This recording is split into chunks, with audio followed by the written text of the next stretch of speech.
Nós conversamos no nosso vídeo anterior, né, em relação ao que você precisa alterar, a sua, vamos dizer assim, a identificação do que você precisa alterar.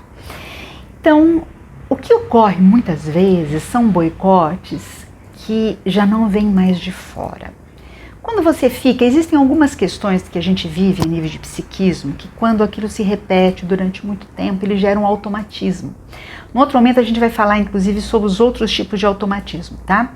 Mas assim, o que a gente vive com frequência, o que a gente ouve com frequência, muitas vezes geram automatismos. Isso é até a nível assim, neural, automatismo.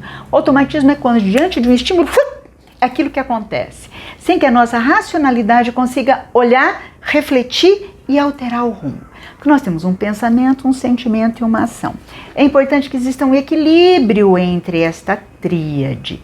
Só que acontece que você vai começar a observar, quando você se propuser a alterar o rumo da tua vida, a recuperar as coisas que você entende que antes eram suas, muitas vezes você vai se deparar nem tanto com alguma resistência externa, ok, mas muitas vezes com mais resistências internas, porque de tanto outro falar que você não podia, você passou a acreditar que não podia.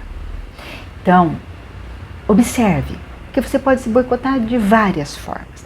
Amanhã eu começo. Não, olha, isso não é mais para mim. Olha, eu gosto muito disso, mas acho que não se encaixa mais na minha realidade. Então, tente avaliar essas questões com um senso muito crítico e com muito, vamos dizer assim, com empenho em trazer isso de verdade para a realidade que você está vivenciando.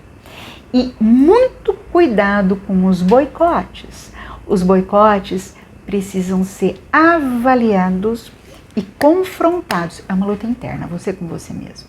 Se racionalmente você decidiu mudar aquilo, se force. Primeiro vai trazer um desconforto, mas você vai se forçar 1, 2, 3, 10, 20, 30 vezes, até que aquilo começa a ser vivido sem o desconforto. Quando ele começa a ser vivido sem o desconforto, é porque você já automatizou, diante daquele estímulo, uma outra situação. Pensa nisso.